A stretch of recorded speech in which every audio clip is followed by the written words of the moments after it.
11th class. In SST, we were reading about chapter 2 of history and today we will continue it. और आज भी हम इसी के बारे में पढ़ने वाले हैं. हमारा चैप्टर अभी रह रहा था थोड़ा सा. तो now let's see. Today's topic is the Anglo Maratha war. Anglo Maratha war. After the decline of the Mughal Empire, it was believed that the Maratha, under the leadership of Peshwa, would be ruling over the India from Delhi.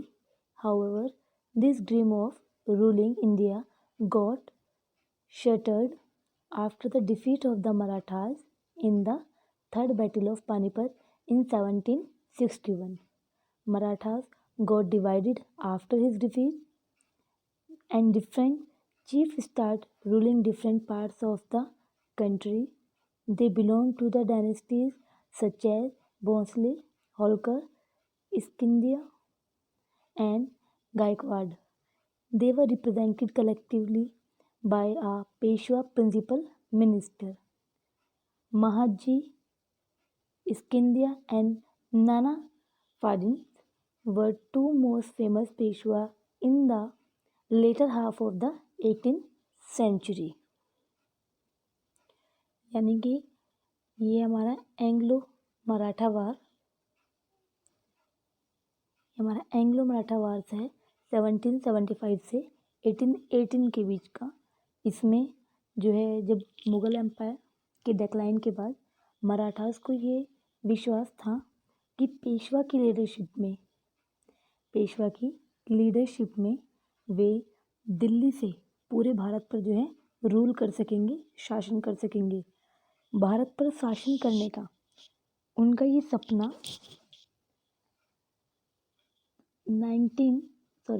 1761 में पानीपत के तीसरे युद्ध में मराठाओं की हार के बाद बिखर गया.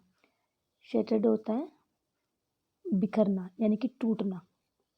ये 1761 के जो पानीपत का थर्ड बैटल था उसमें मराठाओं की हार हो गई तो उनका ये सपना टूट गया, बिखर गया. और इस हार के बाद मराठा जो हैं वो बट गए और अलग अलग चीफ ने देश के अलग अलग हिस्सों में शासन करना शुरू कर दिया.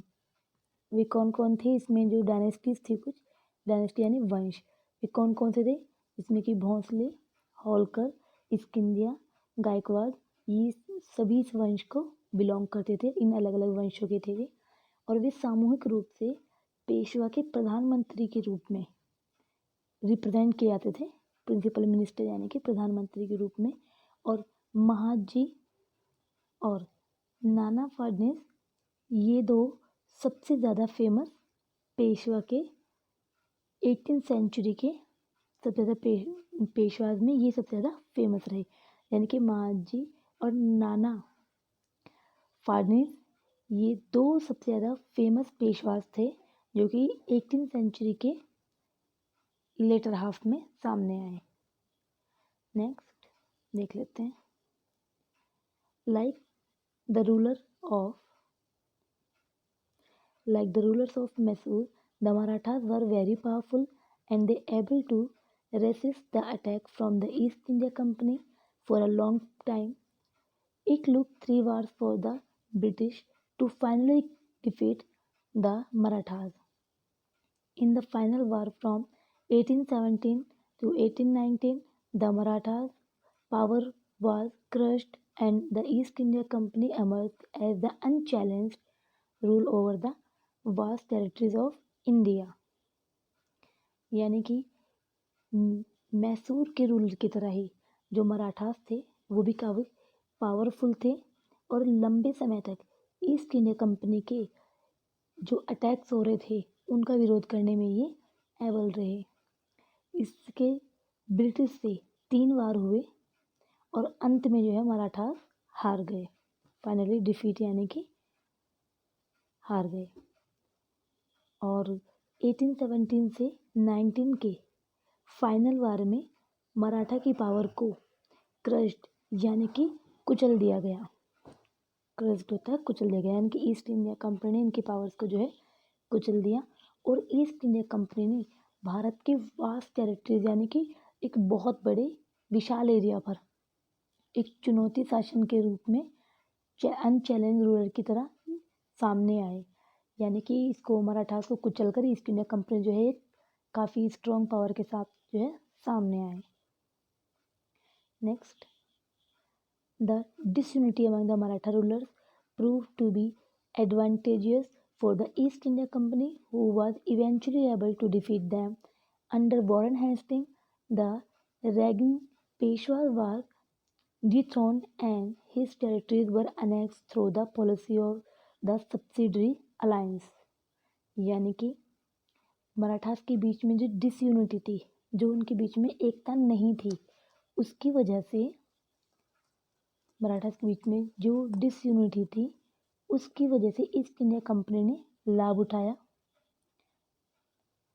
एडवांटेज लाभ उठाया ईस्ट इंडिया कंपनी ने, और eventually able to defeat them, और आखिरकार उन्हें हराने में सफल हो गई।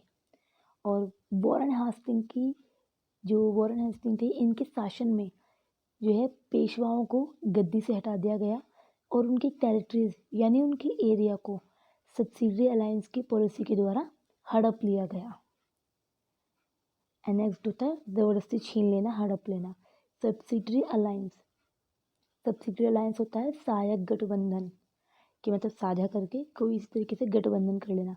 तो सहायक गठबंधन की सब्सिडरी अलायंस की पॉलिसी लेकर के आए थे वॉरेन हेस्टिंग, और इसके थ्रू जो है इन्होंने सारे जो राज्य थे उनको हड़प लिया। Next topic, expansion of the British rule in India. British rule का भारत में एक्सपेंशन, मतलब किस तरीके से ब्रिटिश का जो रूल था वो भारत में बढ़ता चला गया। The British who had entered India as a trading company now sought political power to maximize their profits। British जो कि भारत में ट्रेडिंग कंपनी के लिए आए थे और अब वो यहाँ पर प्रॉफिट के लिए अपनी जो है पॉलिटिकल पावर को डिमांड कर रहे थे। सॉर्ट होता है एक तरीके से डिमांड करना, मांगना।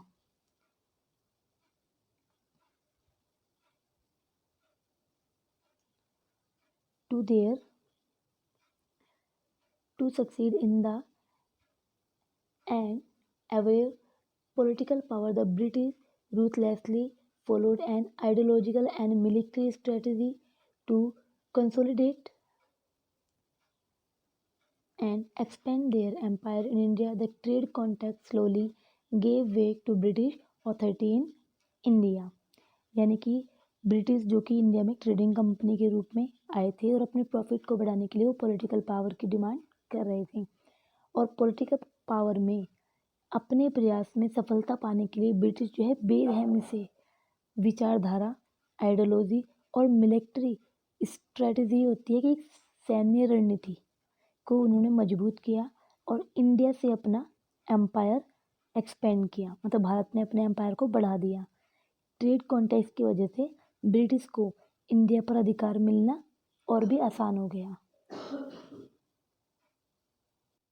रूथलेसली होता है बेरहमी से, आइडियोलॉजी विचारधारा, जो मतलब बेरहमी से जो उनकी विचारधाराएं थी, जो जैसी उनकी सोच थी, और मिलिट्री स्ट्रेटजी होते हैं कि जो भी उनकी सैन्य रणनीति थी उसकी वजह से वो इंडिया में अपना को जो है एक्सपेंड कर पाए, अपना एम्पायर यहाँ पर जमा पाए। और ट्रेड कॉन्टैक्ट की वजह से ब्रिटिश के लिए भारत में ऑथोरिटी पाना बहुत आसान हो गया था, यानी कि वो ट्रेड कॉन्टैक्ट की वजह से ही हमारे भारत में आए थे, ये हम पहले ही पढ़ चुके हैं। सब्सिडरी अलायंस, अभी ये वर्ड ऊपर भी आया था, हमने पढ़ा था, जो कि होता है सहायक गठबंधन। The policy of the subsidiary alliance was introduced by the Lord Wellesley. Under the policy of subsidiary alliance an agreement was made with the ruler whereby the British offered them protection in lieu of payments and certain administrative powers. The states which agreed to enter into an alliance with the British were not permitted to maintain their armies in case a ruler was unable to pay the company for its protection service. Their kingdom was annexed। यानी कि ये जो subsidy alliance system था, ये subsidy alliance system introduce किया था Lord Wellesley ने। और इसके अंदर इस पॉलिसी में रूलर्स को जो साथ में जो है एक एग्रीमेंट किया जाता था रूलर के साथ में, और ब्रिटिश उनको जो है प्रोटेक्शन में उस जगह का पेमेंट और सर्टेन एडमिनिस्ट्रेशन पावर जो है ऑफर करते थे। यानी कि ब्रिटिश कहते थे कि हम तुम्हें प्रोटेक्शन देंगे, तो जिस जगह पर प्रोटेक्शन दिया जाएगा उस जगह का पेमेंट और एक सर्टेन एडमिनिस्ट्रेटिव पावर जो है वो ब्रिटिश को मिल जाती थी। और जो स्टेट ब्रिटिश के साथ इस अलायंस यानी इस गठबंधन के लिए एग्री हो गए थे, उन्हें अपनी आर्मीज को मेंटेन करने की परमिशन नहीं थी, यानी कि वो अलग से अपनी आर्मी मेंटेन नहीं कर सकते थे। इस वजह से रूलर्स जो हैं कंपनी को प्रोटेक्शन सर्विस का पेमेंट नहीं कर पाते थे, और इस वजह से उनके राज्यों को जो है अंग्रेजों द्वारा यानी कि ब्रिटिश द्वारा कंपनी द्वारा जो है हड़प लिया जाता था।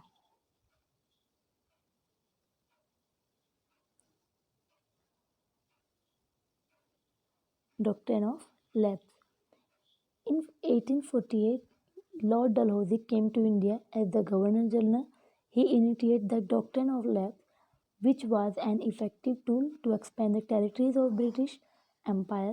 The doctrine of lapse stated that if a ruler died without a natural heir, his estate would be annexed by the British government. The estate would also not go to the adopted son. In case the ruler had adopted a successor, many Indian states such as Jhansi, Nagpur, and Satara were annexed through the British policy of doctrine of lapse। यानी कि means 1848 में Lord Dalhousie India में आए governor general के रूप में, और इन्होंने ही ये डॉक्ट्रिन ऑफ लैप्स जो है इसी पॉलिसी को इंट्रोड्यूस करवाया। और ये काफ़ी एक इफ़ेक्टिव टूल के रूप में यानी कि एक बहुत ज़्यादा प्रभावशाली औजार के रूप में सामने आई ये पॉलिसी। और ये पॉलिसी ब्रिटिश साम्राज्य को भारत में इंक्रीज़ करने के लिए काफ़ी एक इफ़ेक्टिव एक काफ़ी अच्छा हथियार थी।